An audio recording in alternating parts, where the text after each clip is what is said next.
Hello, everybody. Welcome to week 43 of 2025. This is the Build Weekly Roundup. As always, you've got myself, Cameron Otsuka, and Matt Dines here. Uh, we've got three items to go through today, as always. Number one, phase one gets the 301. We're going to be talking a little bit about some of the back and forth we've had, let's call it, with China over trade and what's going on there. Matt's going to go deep on that. Secondarily, U.S. offshore drilling. The administration has announced, they want to look into drilling off the coasts of, I believe, both the Pacific and the Atlantic. All So all everywhere. Yep. everywhere. So what does this mean for the U.S.? And then finally, one that I think for all of our Bitcoin friends here, Fed skinny accounts.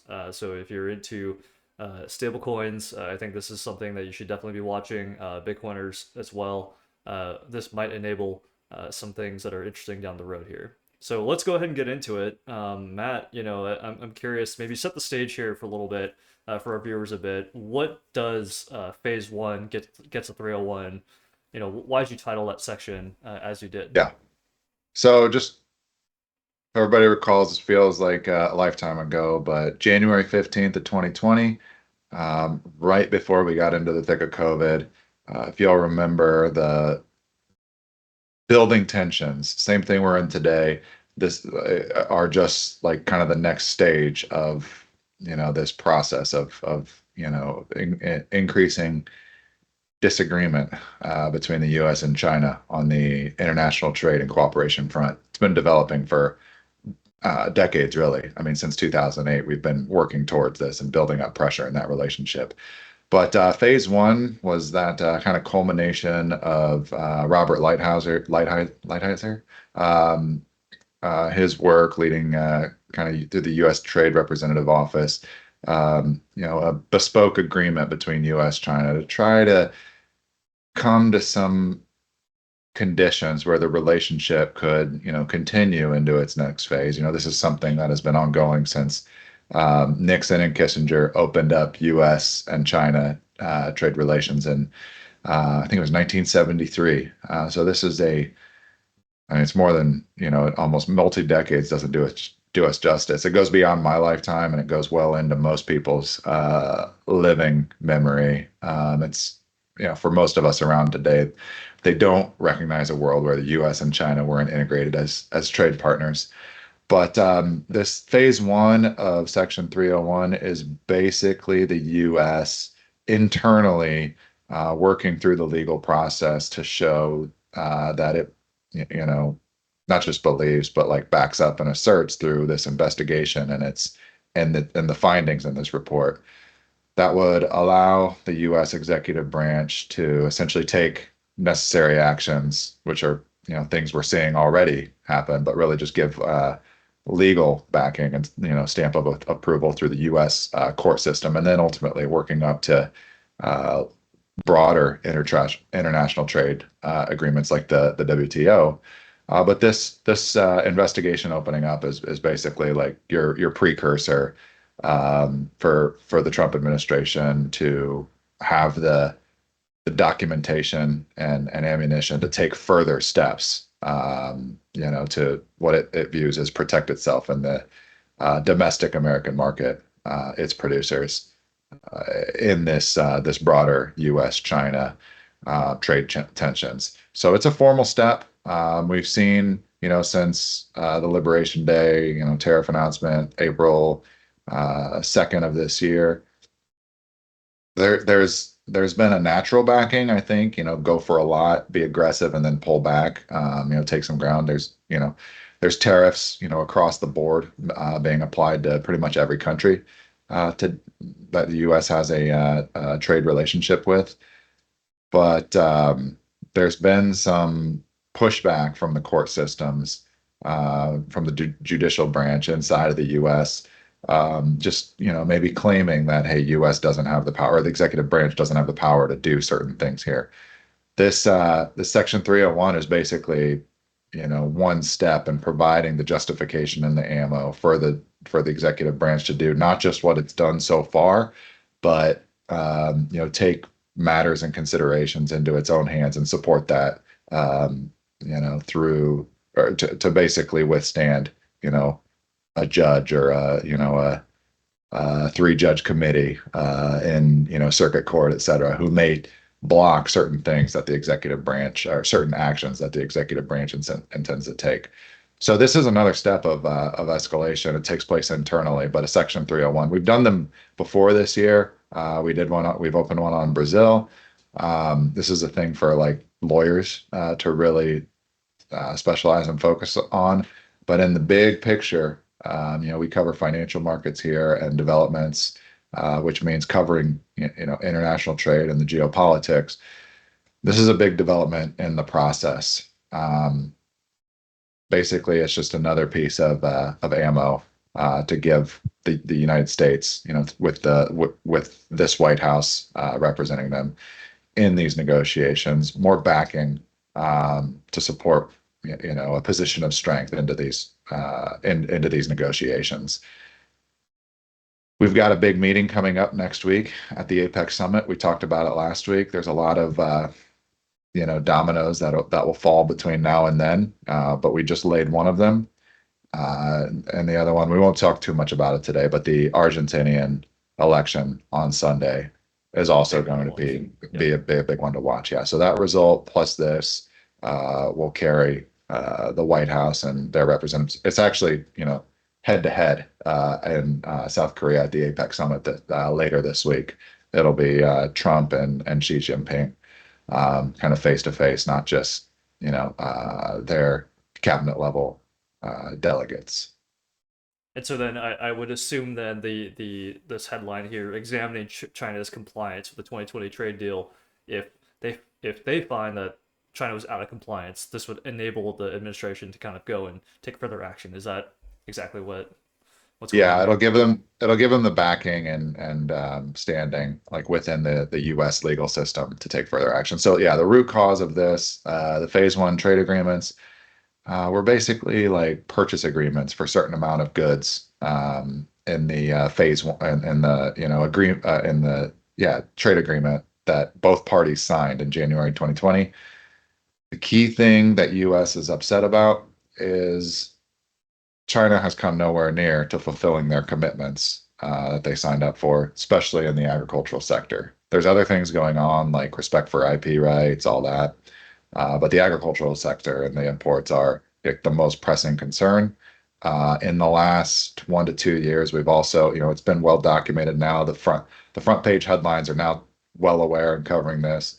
China has been uh, intentionally not purchasing any U.S. soybean exports. So it goes beyond just the point of, hey, you're not living up and holding up your end of the deal. It's actually probably a step worse than that. You're intentionally not doing it to inflict a harm upon the U.S. for strategic reasons, whatever they are. But that's what this Section 301 investigation will show. At the end of this process, it'll be mid-December, I think, is the timelines I read.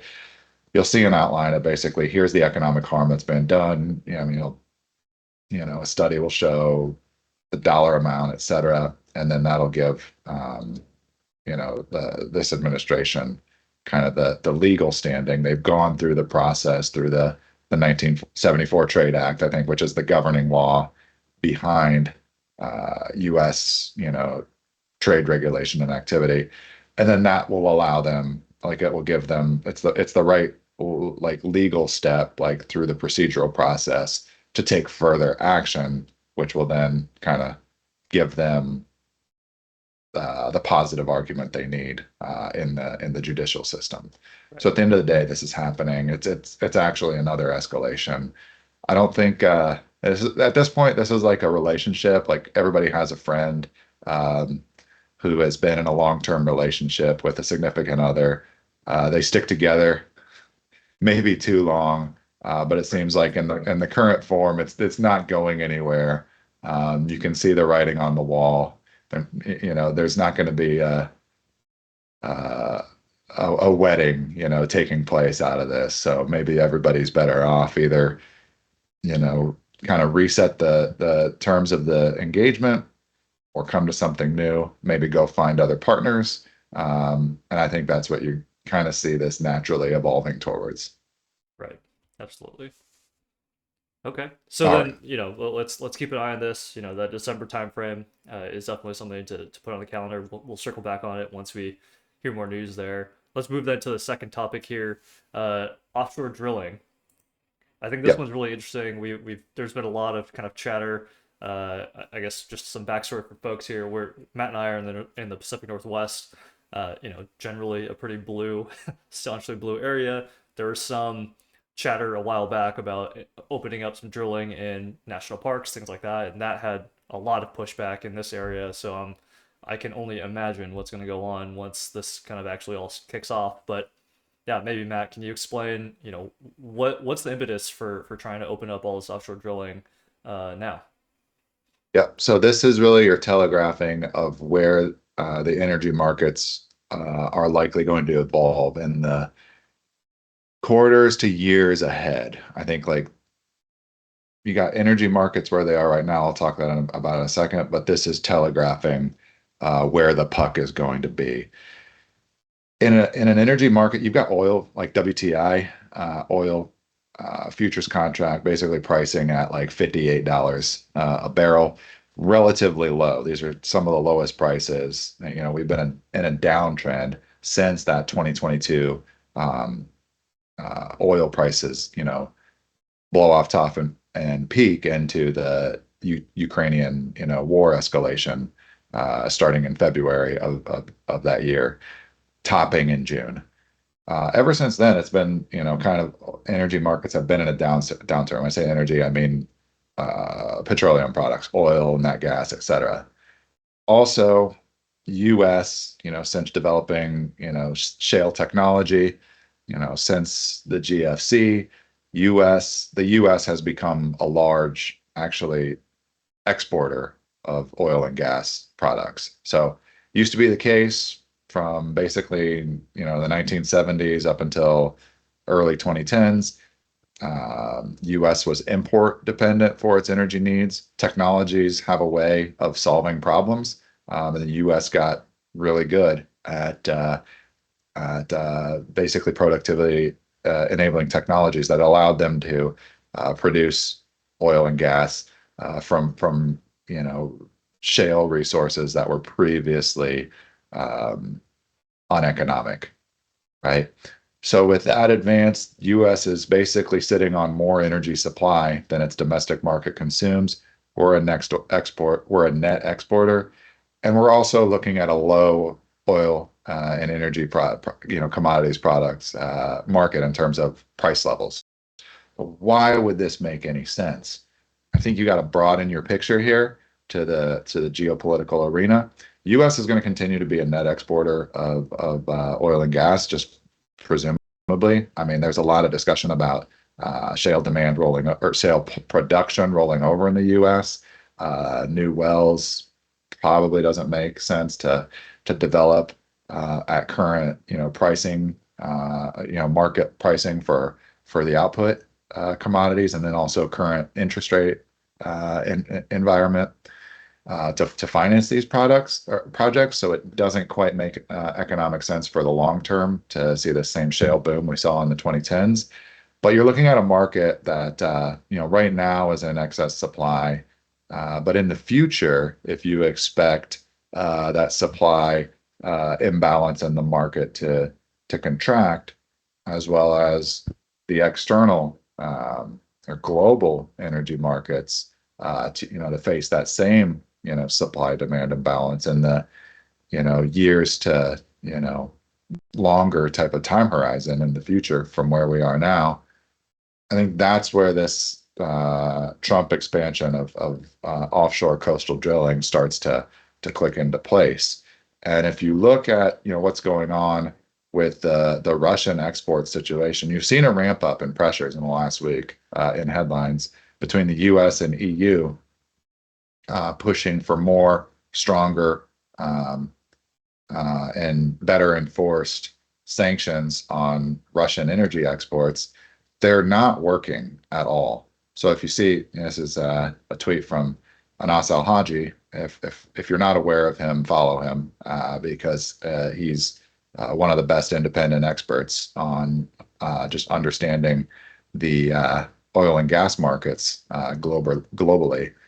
So hugely valuable follower and provider of commentary and information in this space. But you look at, the tanker situation here, and he's been posting this for, weeks, if not months. The the sanctions are against Russian oil are just not effective. Like they're getting their oil onto the global market. The European countries have no ability to actually police this on the high seas. If you've listened to us in the past, we talk about how important like your navy is to actually owning international trade, right? At the end of the day, that's where all finance and economics comes down to. It's, do you own the ports? Do you have markets to distribute your goods into? Can you get your ships there, your merchant ships, to both export your goods into a given market, and then can your ships import back what your own local economy needs, and then gain through trade? And then fundamental to all that, you've got to have the Navy to actually police your ships. There's a good quote, I didn't post it here, but there's one from Napoleon in like 1810, and basically he gets down to like why the French didn't win that Napoleonic War, right? And it was going to be an L from the get-go. And the quote was basically like, everywhere we looked on the high seas for one of our ships, we saw three British naval vessels or three merchant marine like convoys, and you can't get there. You can't win this game of international trade. So I bring that here. You look at this. You look at the map. You see the tankers coming out of Russia. They're going. I mean, there's two routes. They go,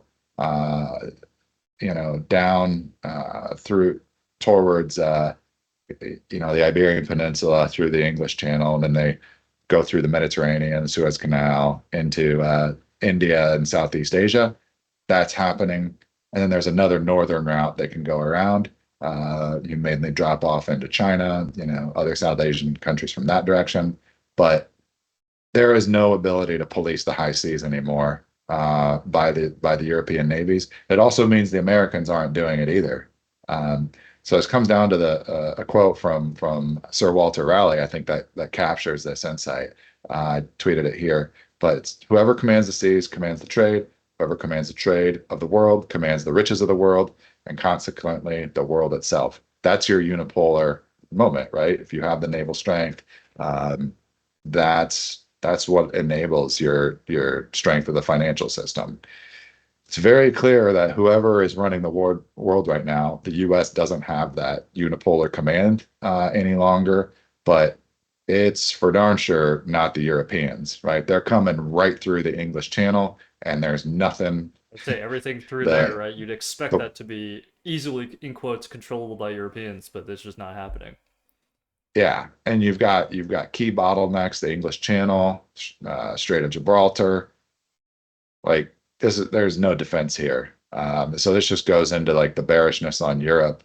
This is why they were, they went through their I guess just epoch of strength, like 5 centuries from 1492 to 2000, or give or take. It was all built on naval strength and supremacy, and that's gone. So that really tells you where everything's headed, in my opinion. So that's and then given that environment, right? You, if you're Europe, you have no control or access to energy resources. And if the U.S. is going to be friends, win over a new coalition, partners of choice is the term you'll hear often. You'll see this in statements from ambassadors, all of these publications, embassies, etc. The energy exports are a key strategic interest from, just having those commodities available to win over allies and build up a new 21st century coalition as the 20th centuries decay and crumble Right. as literally as we speak. I think it's really the energy piece too is so interesting to me. Kind of reading through most of the European countries, Germany was one of them, right? Trying to actually shut down the nuclear reactors. We talked about the Nord, I believe it was the Nord Stream, no, Power Siberia 2 pipeline.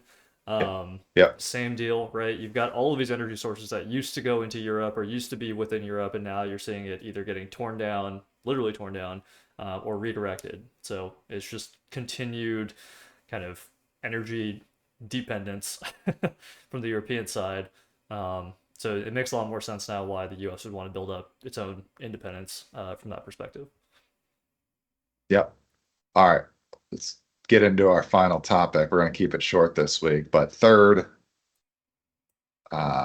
is what we saw the development, the changes in the monetary architecture that we've talked about, over the course of the year. It's been a big year on this front, starting with the Genius Act, working on the the Clarity Act, which hasn't quite come through yet.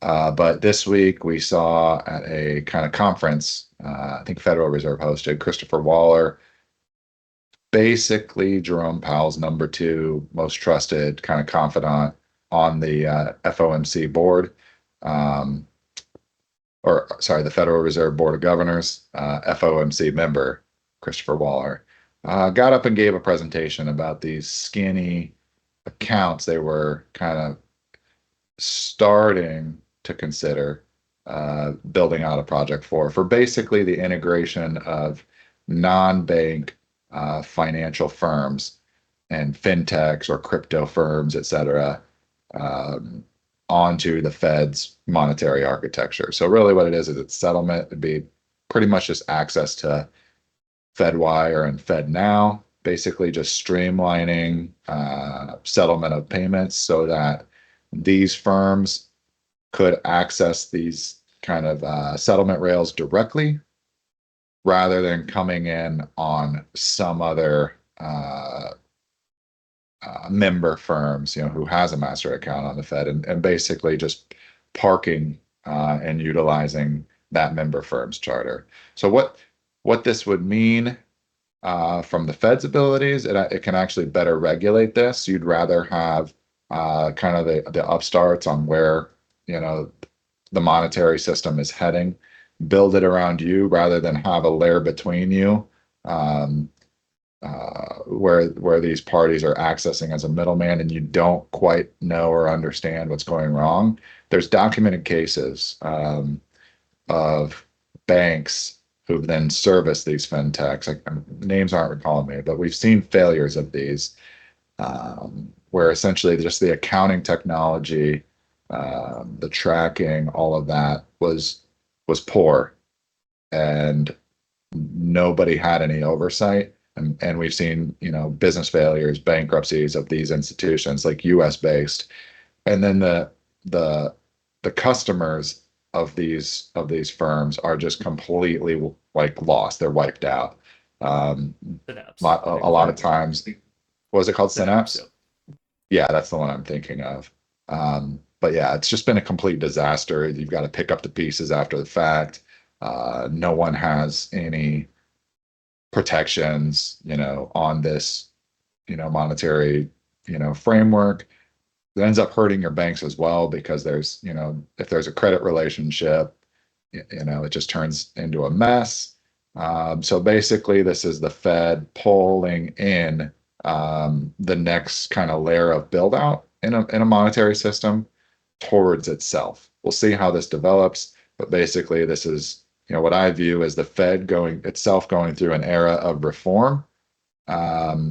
This is kind of laying the groundwork for this centralized institution maintaining relevance into the 21st century.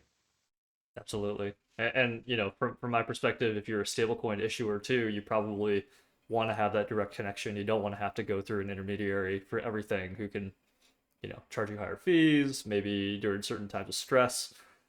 You get charged a different rate, things like that. It gives you a lot more flexibility from that perspective too. Yeah. So who's impacted? Like, this really opens up the playing field. The large banks who own, payment network franchises for transaction settlement, both domestically and internationally. This kind of enablement, opening this up, along with the stablecoin rails, personally, and our view, this is missing the forest for the trees. This is really about a bigger picture process of integration of a financial system around Bitcoin. Um, but there is a threat here to kind of your legacy. Monopolist might be too strong of a word, but their entrenched positions on international trade or settlement of international trade, cross-border transactions, stuff like we talk about in the other kind of theme areas or headlines that we focus on.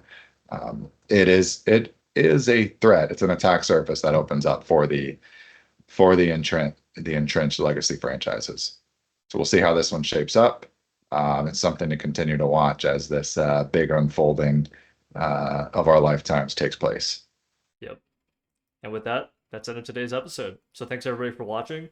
As always, please like and subscribe. Matt's been definitely tweeting up a storm, I think, in a good way. He's got some good insights he's dropping, so highly recommend following Matt. Again, his handle is levered USTs. I'm also on there if you'd like to follow me, and we're on Twitter and YouTube as Build Markets. So thanks again, everybody, and see you all next week. Yep, the density of events is tight and fast. So there's definitely a lot to tweet about. We'll see you out there. Thanks.